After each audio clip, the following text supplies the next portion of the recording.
O carro da Semana Santa, de João do Rio. Para nós, vindos de peregrinar pelas igrejas, a luz auer que iluminava o café era talvez desagradável. Ficáramos todos lívidos, com uma face de orgia. Sob o teto baixo, entre as mesas de mármore lustroso, os criados arrastavam os passos já meio exaustos, e como a sala fosse forrada de espelhos, velhos espelhos que reproduziam apagadamente os perfis, estávamos como num aquário, esquisitos, espectadores de uma cena em que tomávamos parte, em que nós víamos a representar noutro mundo, um mundo sem data, sem tempo, sem fim. Algumas vezes dávamos com o gesto nosso a desaparecer de súbito, esburado pela falta de aço num pedaço de espelho, e era desinteressante, desoladoramente desinteressante. De resto, a noite fora curiosa. Éramos um pequeno grupo, 2 homens que riam de tudo e pagavam a despesa, um menino com ares de antino viçoso, cujos princípios todos ignoravam, um poeta obrigado a ser espirituoso, 2 jornalistas e eu. Havia também um homem chamado Honório. Tomávamos uma mistura repugnante de álcoois variados e tínhamos vindo cansados de dar encontrões na última igreja. A quinta-feira santa dissolvera na cidade a impalpável essência da luxúria e dos maus instintos.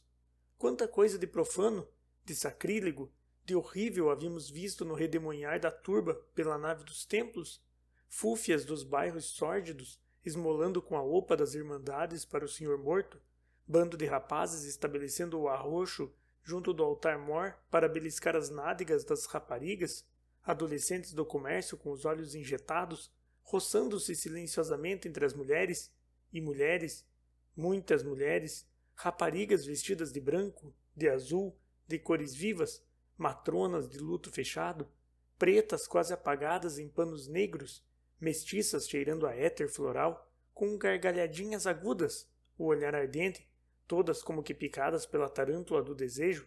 A dolorosa cerimônia tinha qualquer coisa de orgíaco, como em geral as cerimônias religiosas deste fim de raça, em que os instintos inconfessáveis se escancaram ao atrito dos corpos, nos grandes agrupamentos. Na Candelária, junto a uma das colunas, o rapaz que lembrava Antino tivera a lembrança de se colocar entre uma cabrocha e um alentado sujeito para verificar o escândalo, dizia ele. Em São Francisco, o cidadão Honório batera no ombro de uma espanhola de mantilha, apontando-lhe a porta, para dizer-nos quando já ela se sumia. Uma nevrosada, gatuna de carteiras pela Semana Santa. E nós estávamos, afinal, naquele café do Carceler, perto de 2 igrejas, a comentar a extravagância sensual da multidão. Fazer horrores junto ao corpo do senhor morto, mas deve ser uma delícia, paradoxou o jovem ambíguo. Pois está visto, gaguejou um dos desconhecidos que pagara. Nós sorríamos, fartos de igrejas e de sacrilégios, e íamos sair, quando o cidadão Honório, que até aquele momento não falara, murmurou: tudo na vida é luxúria, sentir é gozar, gozar é sentir até o espasmo. Nós todos vivemos na alucinação de gozar, de fundir desejos, na raiva de possuir. É uma doença? Talvez, mas é também verdade. Basta que vejamos o povo para ver o cio que ruge, um cio vago, impalpável, exasperante. Um Deus morto é a convulsão, é como um sinal de porneia. As turbas estrebucham, todas as versâneas anônimas, todas as hiperestesias ignoradas, as obsessões ocultas, as degenerações escondidas, as loucuras mascaradas, inversões e vícios, taras e podridões, desafivelam-se, escancaram, rebolam, sobem na maré desse oceano. Há histéricas batendo nos peitos ao lado de carnações ardentes ao beliscão dos machos. Há nevropatas místicas junto a invertidos em que os círios, os altares, os panos negros dos templos acendem o braseiro, o incêndio, o vulcão das paixões perversas, a Semana Santa. Tenho medo dessa quinta-feira. Para quem conhece bem uma grande cidade, esse dia especial sem rumores, sem campainhas, é um tremendo dia em que os súcubos e os íncubos voltam a viver. Até as ruas cheias de sombra parecem incitar ao crime. Até o céu cheio de estrelas e de luar põe no corpo dos homens ânsia vaga e sensual de um prazer que se espera. Às palavras do cidadão Honório, fizera-se em torno um expectante silêncio. O homem era pálido, de uma palidez bistrada, estava vestido de preto e a sua mão exângue tinha no dedo mínimo, como a quebrá-lo, um negro morcego de aço, prendendo entre as garras o turvo brilho de uma opala. Só então reparamos que não ria, e talvez assustasse almas menos céticas. Ele, de resto, após uma pausa, continuou sem que lhe o pedissem. Oh, sim, tenho medo dessa quinta-feira, porque vocês veem o vício aparente, o vício às claras, o vício que os jornais não noticiam apenas em atenção ao arcebispado. Eu vi o vício que se não vê, e dá um calafrio do supremo horror, o vício misterioso e devorador rodando em torno das igrejas. Há 3 anos acompanho-o. Ainda agora, ao sairmos da Candelária, lá estava ele na praça, fatal, definitivo, cruel, esperando. Aquela confissão era a de um doente. O pequeno Antino abriu a polpa carnuda do lábio num sorriso de flor que desabrocha. Honório, que vício é esse?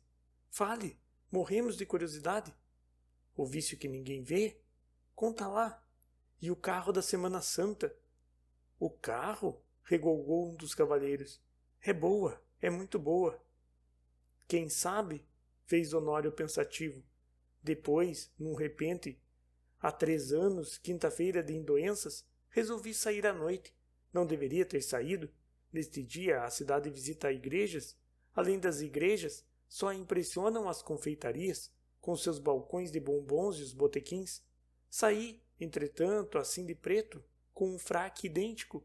Estive numa confeitaria, hesitei alguns minutos e, afinal, como estivesse no Largo da Carioca, comecei a subir para a igreja da Ordem Terceira. Ia inconscientemente, quase. Ao deixar a confeitaria, tinha o vago desejo de ver se encontrava qualquer coisa de interessante. E estava ali, de repente, com vontade de uma perversão qualquer, com o instinto de qualquer coisa de bem baixo, de bem vil, de bem indigno, nem que refocilar o meu temperamento à solta. Talvez as luzes trêmulas, aquela gente que subia devagar e descia depressa, ao cheiro de suor, de perfume barato, de cosméticos e de cera, o roçar da canalha, o contato do meu corpo com outros corpos, peles de mãos ásperas, algumas macias, sugestionassem os nervos do meu pobre ser. Talvez apenas fosse o fundo de lama com que fomos todos feitos. O fato é que, ao voltar à Rua da Carioca, eu era um homem que desejava, cuja percepção da luxúria é mais aguda, cujos nervos vibram mais. Uma saia repuxada, o relevo forte de uma anca, os encontrões brutais dos marçanos em traje de ver a Deus, 2 olhos mais acesos, faziam-me parar, retroceder, pensar em frases, morder o bigode, andar devagar em torno dos vendedores de doces e de refrescos, excitado pela frescura das peles, pelos trechos de carne ocultos, com as têmporas a suar frio e um calor nas faces, uma palpitação, a vontade do acanalhamento devorava-me, e eu, ao mesmo tempo que queria satisfazê-la, queria ocultá-la. Ninguém, todavia, dera ainda por aquela nevrose, quando senti perfeitamente 2 olhos pregados nos meus movimentos. Onde esses 2 olhos? Eu os sentia bem? Onde? Voltei-me, observei, desconfiado. A turba rumorejava na semipenumbra. Não havia ali cara que me olhasse. Só, perto do chafariz, dando àquele canto uma nota anormal, uma velha berlinda com os estores arriados, parecia esperar alguém. Que berlinda, filhos! Lembrava um velho carro da assistência. Era suja, era grande, era vasta, quase um leito. Na boleia o cocheiro parecia de pedra, e os estores de pano vermelho estavam imóveis. Estaria vazia? Esperava mesmo alguém? Dei uma volta indagadora, em tomo, e tive a certeza de que ali dentro havia uma criatura, que ali vibrava estranhamente alguém, porque assim como sentira o calor, o fluido ardente de 2 olhos fixos, sobre mim, a descobrir minha alma, sentia agora que a minha observação perturbava esses olhos. Quem estaria naquele carro? Quem? Um homem? Uma mulher? Quis falar ao cocheiro, mas, de repente, a berlinda pôs-se em movimento, desaparecendo pesadamente na rua uruguaiana.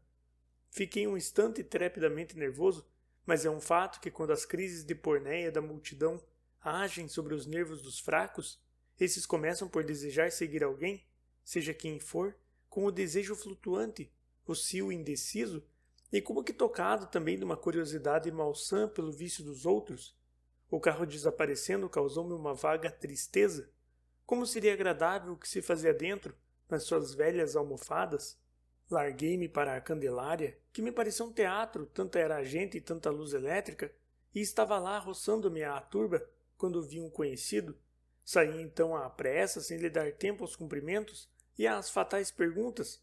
Saí e mergulhei de novo nas ruas mal iluminadas, em que o luar punha uma suave pulverização de sonho. Iria a São Bento, que tem um morro, árvores, mais sombras, mais recantos sugestivos, o arsenal pegado e a vista do mar, o pai de todos os grandes vícios incomensuráveis.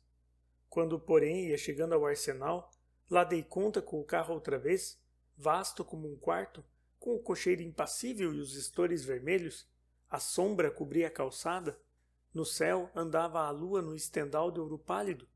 Que esquisito peregrinar, que estranha peregrinação! Abriguei-me no desvão de uma porta. Passaram-se 10 minutos assim e era impossível apagar a ansiedade dos meus nervos para descobrir o enigma. A berlinda parecia tremer a capota empoeirada sob o sudário do luar.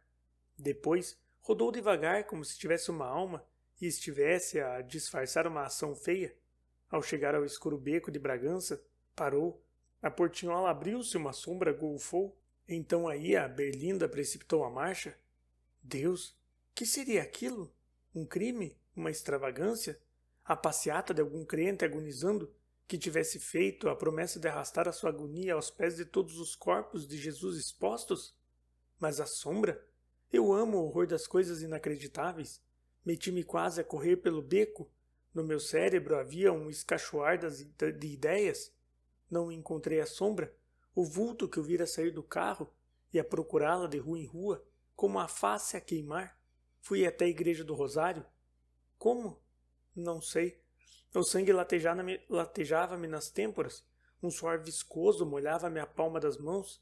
Quando dei por mim, tinha diante de mim a velha igreja, e ao canto esquerdo do templo, exatamente igual, tal qual a velha berlinda. Coincidência? Há desses encontros de gente que nunca se falará, em reuniões dominadas pelo vício? Não filosofei, porém, fui ao cocheiro querendo saber. Olá, camarada, desocupado? Não, respondeu ele seco. Pago bem. Não posso, já disse.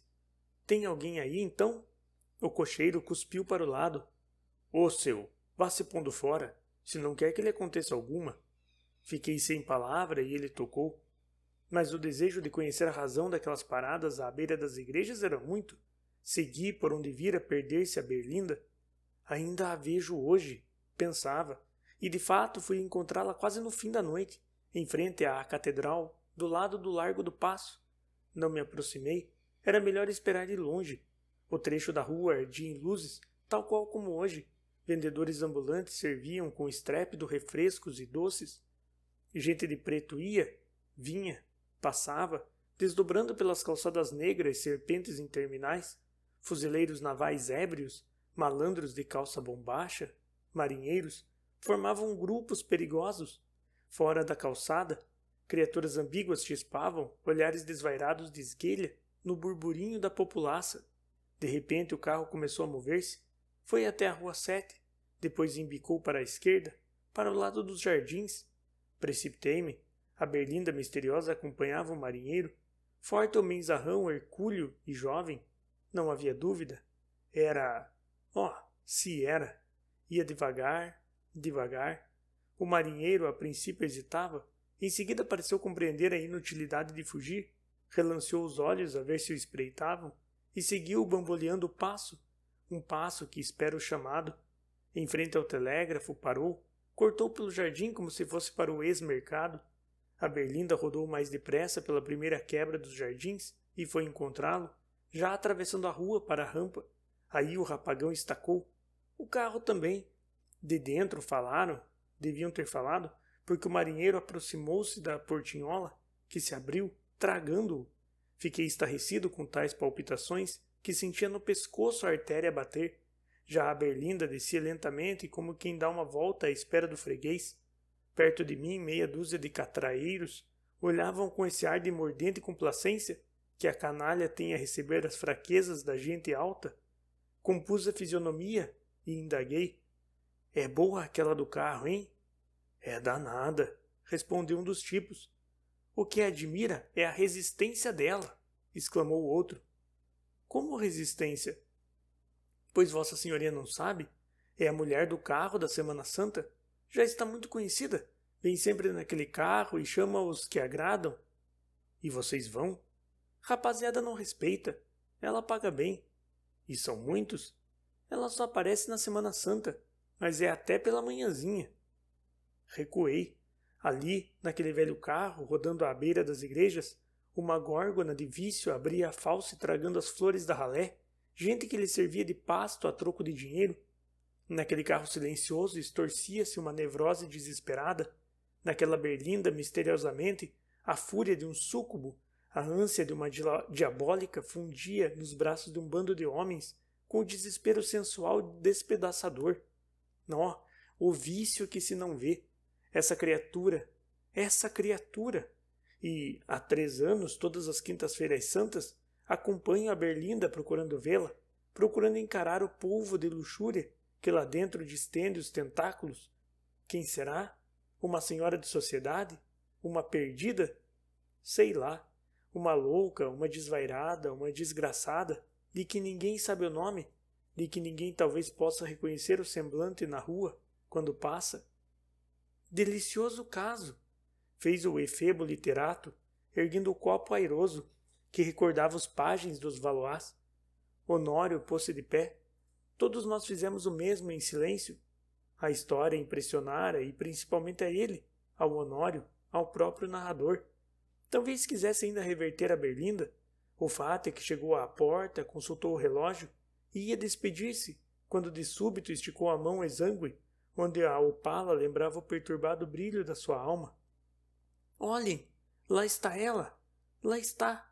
Era fatal. Ninguém sabe o que encerra. É o segredo das vítimas? Não, é o segredo dela apenas. Espera de certo alguém. Estão vendo? Naquele pedaço de sombra junto à igreja, ao lado há um beco. A vítima sairá do beco. Espantoso. Já ouvi dizer que é uma mulher com bexigas, outrora bela. Um dos convidados conseguiu, disse-me, ver-lhe a cara através do véu. Conta que é queimada. Mas não. Outros asseguram que tem pústulas. É a lenda. A opinião geral é mesmo a de ser uma formosa senhora de alta posição. Não, não é nada disso. É apenas o horrível vício que se não vê, a luxúria exasperada. Nós olhávamos a sombra, nervosos, como à espera. Honório falava, intercortado, estava quase de cera, e parou subitamente de falar. Uma camisa branca surgira à portinhola da berlinda. Parara. Era um adolescente. Vimos um gesto de negativa. Vimos, apesar do gesto, a portinhola abrir-se. Vimos o rapaz pôr o pé no estribo, ser como que puxado, e logo o ruído seco da portinhola. Mas é um crime! Ganiu um dos senhores que pagavam as despesas. Quem sabe? Fez frio o cidadão Honório. Nesse momento as luminárias da igreja apagaram. Acabara a visitação ao senhor morto. Havia a confusão natural nos fins de tais solenidades. Gente apressada, senhoras nervosas para apanhar conduções, homens parados a ver se lhe agradavam as mulheres, gritos mais fortes de vendedores ambulantes, estalar de chicotes, carros, chamados pragas, e, como a rua tivesse caído na sombra, já se sentia o luar da noite esplêndida iluminar os jardins interminos, lá, mais longe.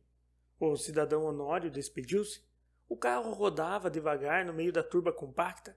Era o mesmo carro de que ouvíramos a história, velho, sujo, vasto, lembrando a assistência, o mesmo a levar o horror desesperado, a fúria da volúpia voraz, o pavoroso mistério do vício delirante.